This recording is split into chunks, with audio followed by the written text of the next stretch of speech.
decided to let go of all this pain tonight. I've decided to let go of all these demons inside. I know I am blessed. I know all I ever wanted was this. I know I don't need more. I've got what I came for.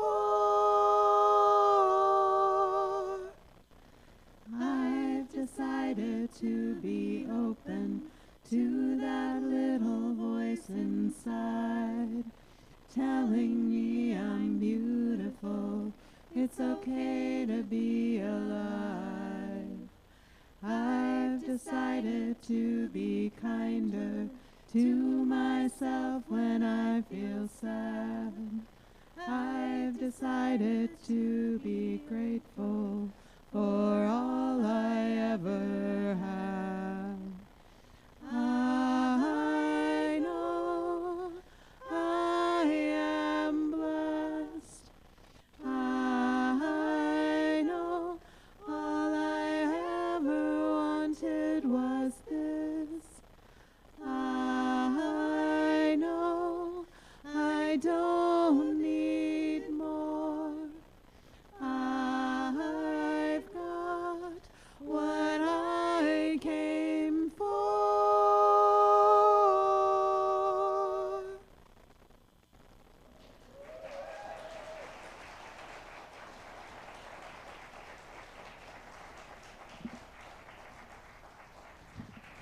Well, thank you, so beautiful. Good morning and welcome to our Sunday worship service. I'm Fran Rodriguez and I'm a longtime member of this church. I'll be your celebrant this morning. On this weekend, we remember and honor the life and work of Dr. Martin Luther King. When my younger son was in nursery school, prior to the MLK holiday, his teacher explained what the holiday was about. When I asked him what he had learned about Martin Luther King Jr., he told me he wanted people to drink water. I smiled at the simplified understanding of a 3-year-old, but in recalling that, I realized this was really quite profound. Water is a requirement for all life. Without it, we perish. We share in beloved community the wish that all life to which we are connected can be nourished and thriving.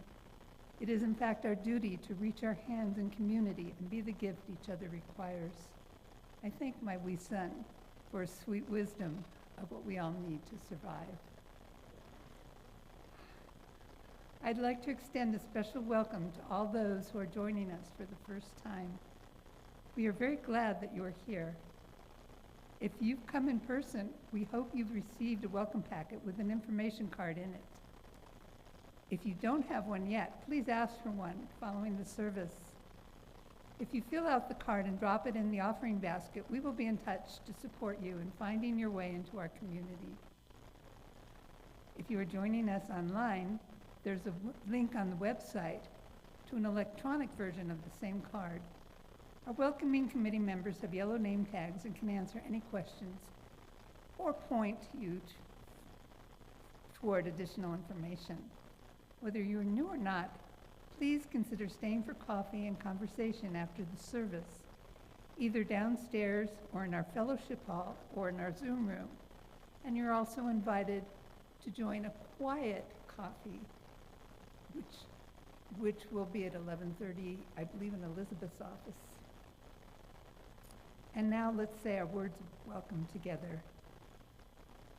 Whether this is your first or your 1000th Sunday with us, and whether you strolled, rolled, zoomed, ran, or ranced in, we are glad you chose to join us. We are one people of many beliefs, identities, origins, and sexualities, and genders. All are welcome here. Now we will take a moment to say hello across the technical divide. First, we're going to show people joining us on Zoom. If you're at home, please turn on your camera. Now, people at home, wave. Now, people who are attending the service in our building, it's your turn to wave.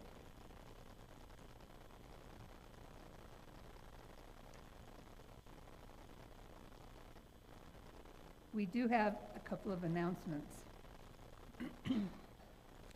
Each semester, the U of I's Dean of Students Office and Career Services collaborate to provide vandals with free clothing to present themselves professionally in business work settings such as job interviews. The Joe's Closet Dress for Success event is held each semester in proximity to Career Services' semi-annual career fair.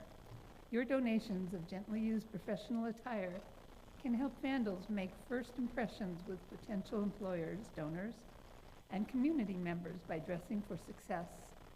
The next Joe's Closet event is scheduled for January 27th and 28th in the ASUI Vandal Lounge of the Idaho Student Union Building on the UI Moscow campus. Donations of professional clothing, shoes, and accessories are urgently needed. If you have something to donate, please bring it to church in a bag labeled Joe's Closet, no later than Sunday, January 25th. Contact Lisa Salisbury with any questions. On Sunday, January 25th at 4 p.m., Trinity Lutheran Church in Pullman will host a Testament of Hope, an interfaith service celebrating the vision of Dr. Martin Luther King Jr. The service features speakers from various faiths and congregations in Pullman High School and the outstanding God's Harmony Gospel Choir. Child care is provided and a light meal will be served following the service. You're warmly invited to an afternoon of shape note singing, a vibrant participatory American singing tradition rooted in community connection and shared voice. No musical experience is required. You don't need to read music and you don't need to sing well. If you can breathe, you can participate. We'll sing music from the Sacred Harp and other traditional sources, seated in classic hollow square, where everyone contributes equally to the sound. All voices are welcome. Come sing boldly, listen deeply, or simply enjoy being part of something beautiful. Everyone is welcome, no experience necessary. This will take place on January 31st from 2 to 4 p.m. in the sanctuary. And Archie George has an announcement.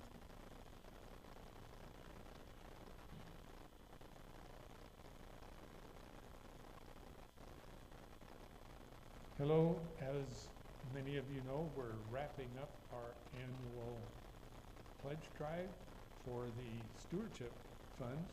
Actually, it's open all year. You can pledge anytime, pay. But I'll be downstairs again today, and if you haven't made a pledge, please come down and fill out the card.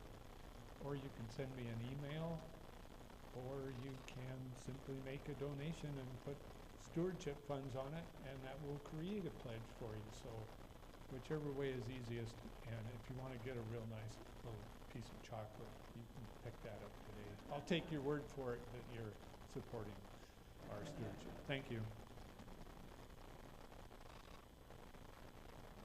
You would stand.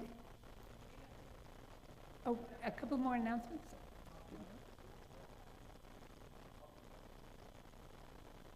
Good morning, my name is Ryan and I am the church's building manager, among other things. I wanted to let everybody know, we put in these Pull for Police devices about 2 years ago, I think, and they're in various places around the church, so if we needed a police presence, we could summon them very quickly. These were provided by our insurance company, and they've discontinued support for these. So I just wanted to let everybody know I'm going to go around and pull them all down, and they're going to disappear. Just didn't want anybody to think they were there and then have them not be there when they needed them. So, thank you.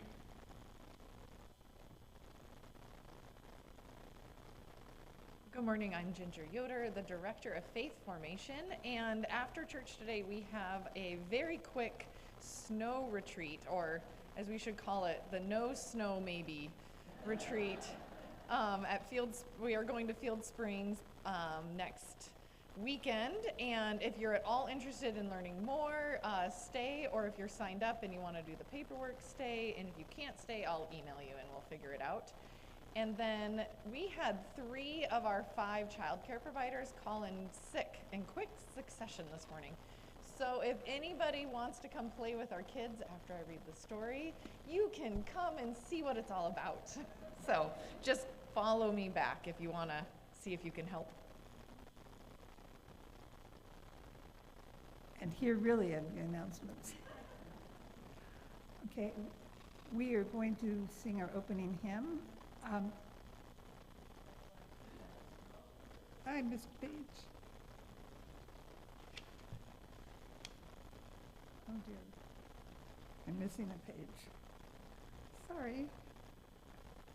The land on which our church is built is part of the ancestral homeland of the Nimipu, the people, and mistakenly called the Nez Perce, or pierced noses, by French-speaking trappers and traders. We acknowledge the land is held in sacred kinship since time immemorial.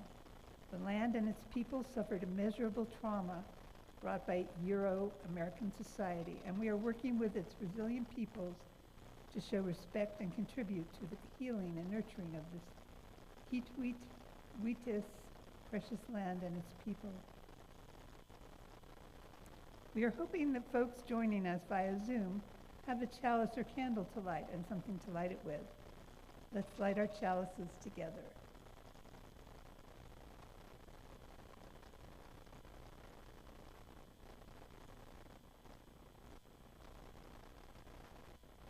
In the light of truth and the warmth of love, we gather to seek and seek to share.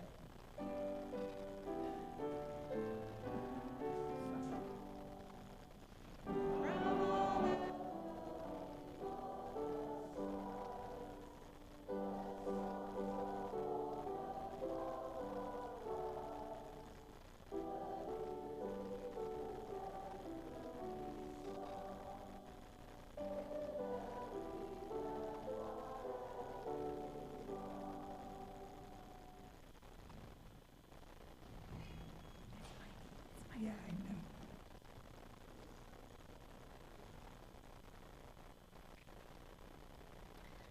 Good morning. Our opening words are taken from Martin Luther King Jr.'s speech, The Birth of a New Age, delivered on August 11th, 1956 in Buffalo, New York.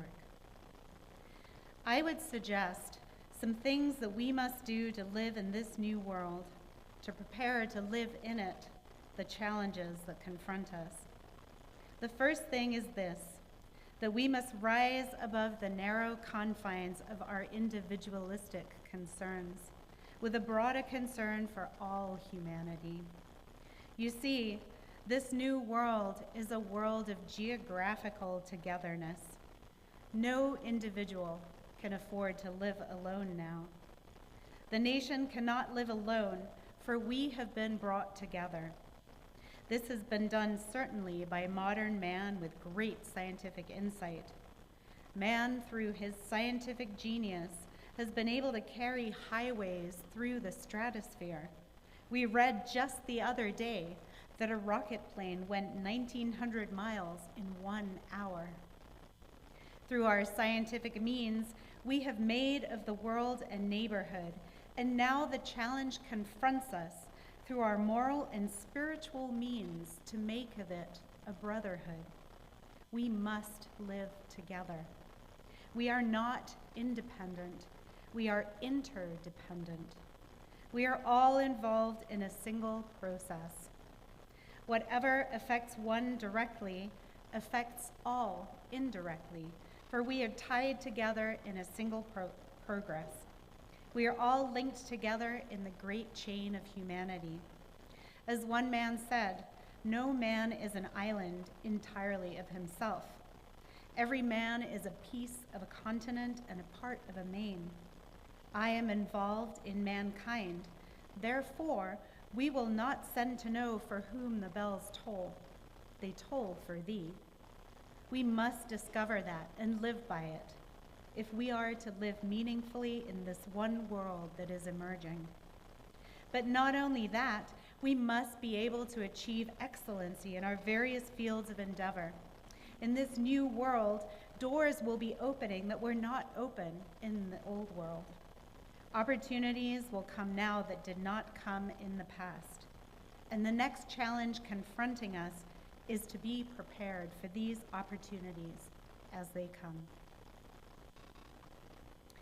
Please rise in body and spirit, and let's join in singing hymn number 1010, We Give Thanks.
Okay.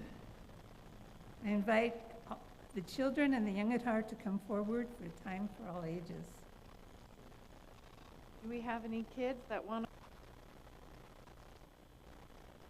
Let us settle now into a time of meditation in words, silence, and music. I'd like to offer a poem from Heart Talk by Cleo Wade. This is called Rooting for Each Other. Do you think Mother Nature cares that any of her beautiful flowers grow in an array of shades and sizes, or that one grows in that direction? No. She puts all of them in her magnificent garden so they may be together and root for each other.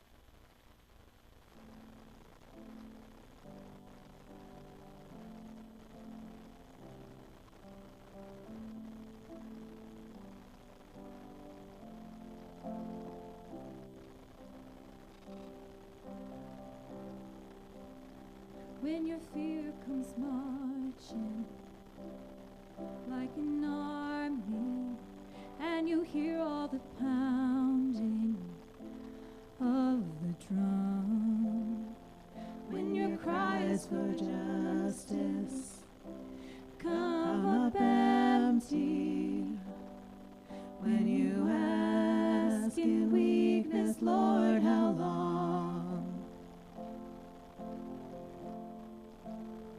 When they sing with their creeds and confessions, with blinded eyes and hearts of stone, when they pay no heed to your oppression, I will never leave you there alone. No, I will never, never leave you alone. No, I will never, never leave you alone. No, I will never, never leave you alone. No, I will never, never leave you alone. When they hide behind morals of their own choosing and drown out your pain with their pious games, when they view all your trouble like a nuisance I'm beside you in your suffering. No, I will never, never leave you alone. No, I will never, never leave you alone. No, I will never, never leave you alone. No, I will never, never leave you alone. No, I will never, no, I will never leave you alone. No, I will never, no, I will never leave you alone. No, I will never, no, I will never leave you alone. No, I will never, never leave you alone.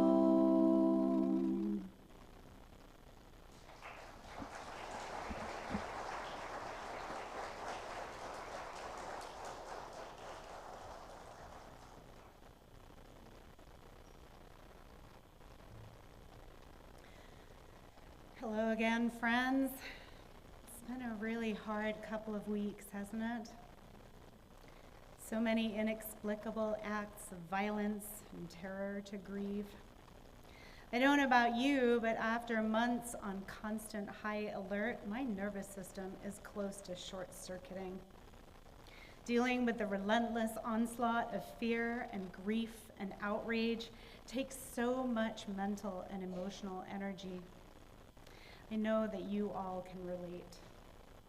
In response, I've been turning more and more to community, to my community of colleagues at the University of Idaho, my community of beloved women friends, to this community for refuge and comfort.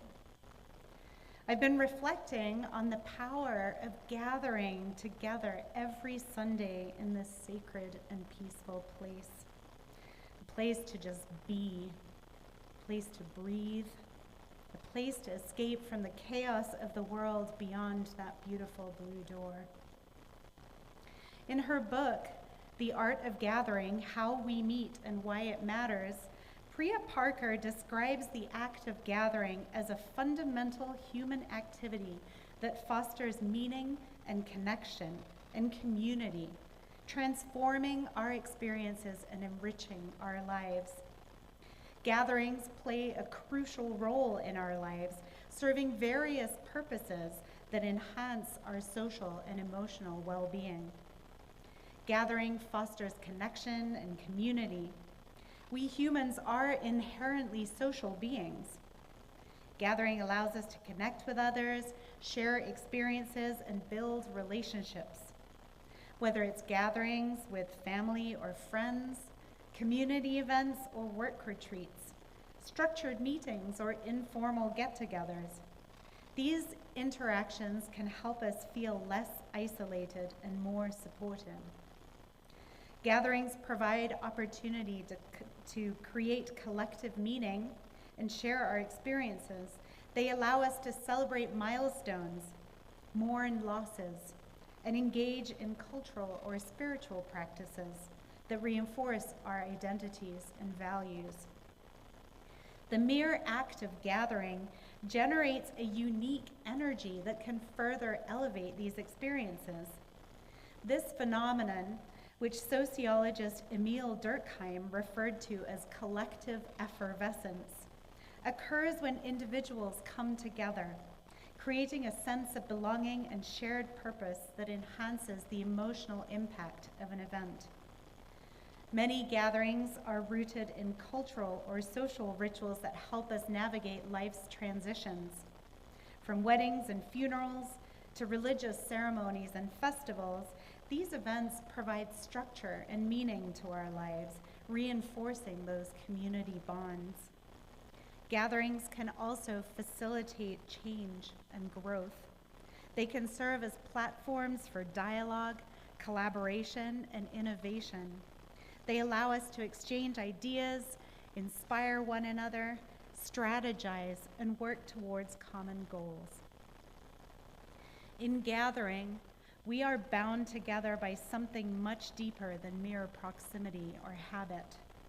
We gather because we recognize that our lives are intertwined and that the health and well-being of one soul, one family, one neighborhood ultimately affects us all. At the heart of our gathering is a question people have asked across generations and cultures. What does it mean to live justly with one another, to treat each other with dignity and care? And just as important, how do we build a world where justice is not an abstract ideal, but a reality?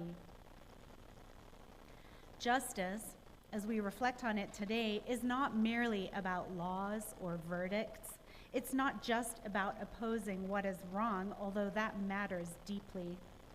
Justice is also about cultivating what is right.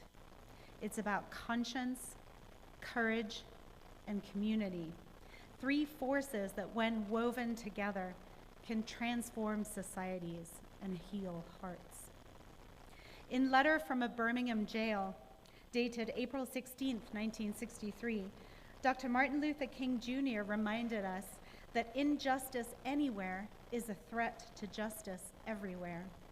We are caught in an inescapable network of mutuality, tied in a single garment of destiny. Now, that network of mutuality is not just a poetic phrase. It is a moral truth. It tells us that justice is never an isolated act. It is always relational. Justice begins with conscience, the quiet and yet persistent voice that tells us when something isn't right. Conscience is that inner awareness that recognizes dignity in every human being and refuses to look away when that dignity is violated. But conscience isn't automatic. It must be cultivated. It requires us to listen to our own moral instincts, but most especially to the lived experiences of others. It asks us to remain teachable, humble, and awake. Dr. King warned that one of the greatest dangers to justice is not overt cruelty, but moral complacency. In the end, he wrote, we will remember not the words of our enemies, but the silence of our friends. Silence dulls our conscience. Comfort can anesthetize it. And fear can persuade us that injustice is someone else's responsibility. An active conscience doesn't immediately rush to judgment, but it does refuse indifference. It asks the hard questions. Who is being harmed? Who is being excluded? Who is being asked to carry a burden that they did not create? And then it asks an even harder question. What is my role in this story? If conscience tells us what is right, courage is what pushes us to act on it. Courage is often misunderstood. We imagine it as fearlessness, manifested through bold speeches and valiant, self-sacrificing leadership. But in truth, courage is usually quieter and unassuming. Courage is showing up when it would be easier to stay home, speaking up when it would be easier to stay silent. Courage is standing with someone whose humanity is questioned, even when doing us would cost us comfort, approval, or certainty. Dr. King spoke often of this kind of courage, not rooted in anger or hatred, but in love. In his sermon titled Loving Your Enemies, which he delivered in 1957 at the Dexter Avenue Baptist Church in Montgomery, Alabama, where he was pastor at the time, King insisted, darkness cannot drive out darkness. Only light can do that. Hate cannot drive out hate. Only love can do that. Courage rooted in love does not seek to triumph or to win. It seeks to protect dignity, to repair what has been broken, and to widen the circle of belonging. Courage is not about being perfect. It's about being faithful to what we know is right, even when the outcome is uncertain or potentially scary. It's about choosing compassion over convenience, truth over comfort, and solidarity over isolation. You see, conscience and courage cannot be sustained in isolation. They require community. Justice cannot thrive in environments of fear, shame, or conflict. It grows instead in spaces that are safe and supportive and nurturing, spaces where people can speak honestly, listen deeply, and belong without fear of being cast out. Dr. King understood this profoundly. He spoke of justice not as an individual achievement, but as a communal practice. He envisioned society as a beloved community, rooted in mutual care, shared responsibility, and active concern for one another's well-being. Community is what makes courage possible. When we know we are not alone, we are more willing to take risks for what is right.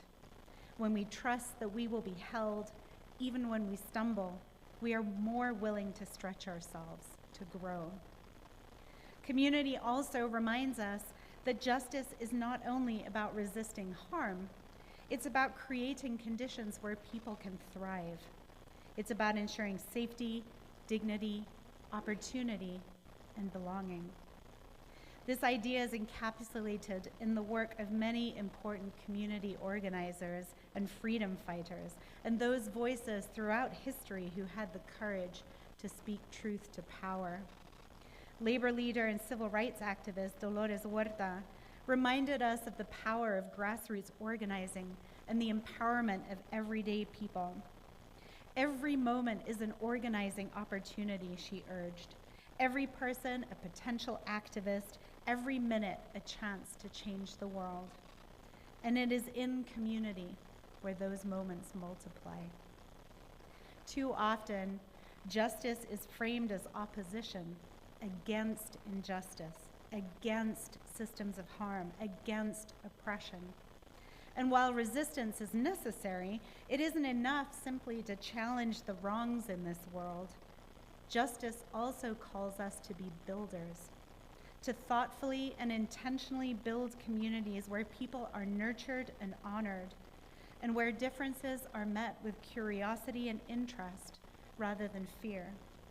To build systems that protect the vulnerable rather than exploit them.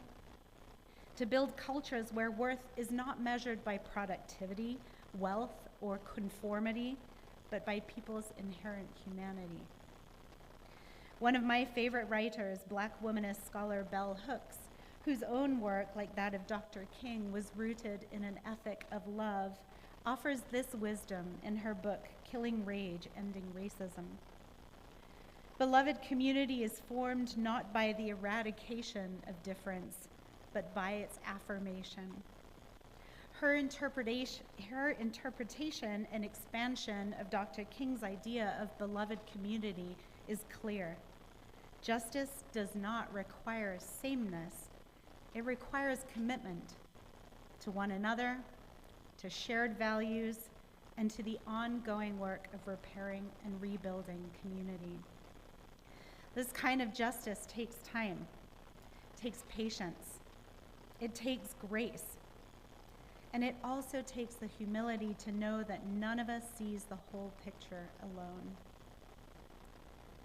So what does this vision ask of us here and now? It asks us to tend our consciences, to stay awake, curious, and responsive to the world around us. It asks us to practice courage, not as a one-time act, but as a daily discipline of choosing love over fear. And it asks us to invest purposefully and inclusively in community, to create spaces where people feel safe enough to share their truth, strong enough to grow, and connected enough to stand together. In his sermon, 3 Dimensions of a Complete Life, Dr. King reminded us that life's most urgent and persistent question is, what are you doing for others? That question isn't meant to burden us with guilt from inaction, but to invite us into purpose and commitment. We do not walk this path alone. We walk it together, supported by others who came before us and responsible to those who will come after us. Justice is not a destination that we arrive at for once and for all. It's not a one and done kind of deal. It's a conscious practice, an intentional way of living, choosing, and caring. May we be people of conscience who refuse indifference. May we be people of courage who protect dignity and stand with the vulnerable. And may we be people of community who create the conditions where justice and love and belonging can truly flourish. Thank you.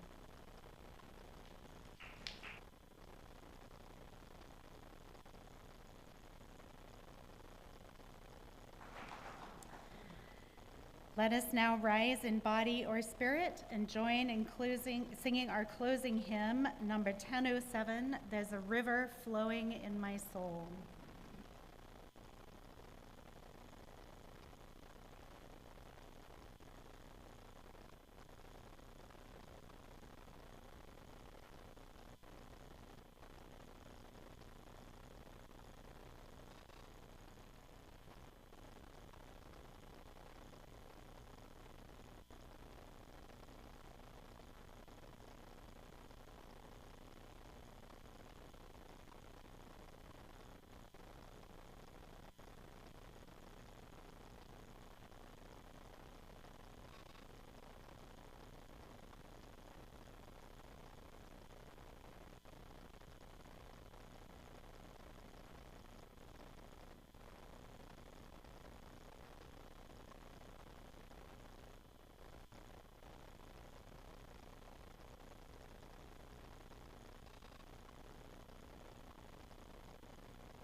Hi, my name is Mary Jo, and I'm here for the month of Sunday program.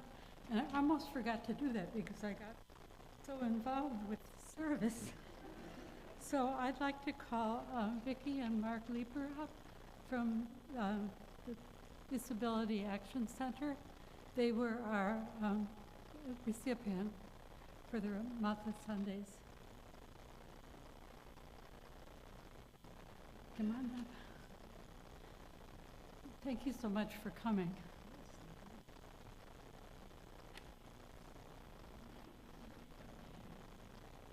Okay, we were able to collect $3,062.20 for the Disability Action Center. Okay, do you have a few words to say about?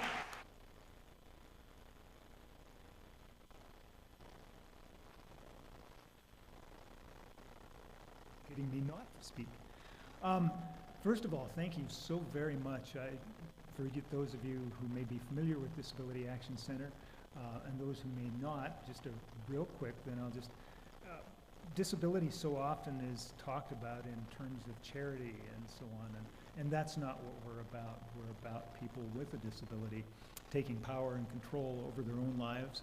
We're kind of a part of an independent living movement that stresses that we are all community, and we all have a right to equitable access to our communities and participation in our communities, and support each other in terms of community, as we've been talking about. In doing that, disability crosses all boundaries, racial, national origin, gender, and so on. And it's all a part of our lives if we live long enough, and so we just want to make sure that we, as folks with a disability, are part of that long journey that we're all involved with. So we work with individuals and communities. We're working right now, we were just talking about some transportation things that we're trying to resurrect in very rural parts of what they call District 2, Idaho County through Latah County. So anyway, I don't want to take up too much of your time. If anybody does have any questions, always feel welcome to call, to contact. DACNW.org is our website. And we have all sorts of Facebook and social media stuff going on all the time. So anyway, thank you so very much. Funds from you all go to support the things that federal dollars can't, and God knows we don't rely on federal dollars or public dollars a whole lot these days. We have some major, major things going on in the state of Idaho, more cuts to Medicaid rather than figuring out why so many people need Medicaid. Instead, we're cutting the services of those that are there. So it's some real challenging things coming up. So we appreciate your support. Thank you.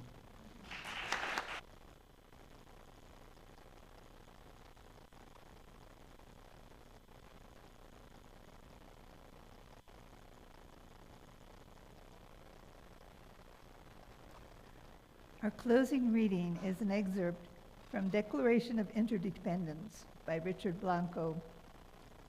We hold these truths to be self-evident. We're the cure for hatred caused by despair. We're the good morning of a bus driver who remembers our name, the tattooed man who gives up his seat on the subway, where every door held open with a smile when we look into each other's eyes the way we behold the moon. We're the moon. We're the promise of one people, one breath, declaring to one another, I see you, I need you, I am you. Let's rise and sing our musical benediction, There is a Love.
We extinguish this chalice that it might glow gently in our hearts. May it light our paths as we leave this place. May it guide our way until we are together. In the days to come, I encourage you all to find ways to listen deeply to your conscience. Take a deep breath and practice courage. and seek ways to intentionally build and expand our community. I have to believe that love and justice will prevail. We truly are stronger together. Come back next Sunday, and for those of you who can stay, please join us downstairs for coffee and conversation. Thank you.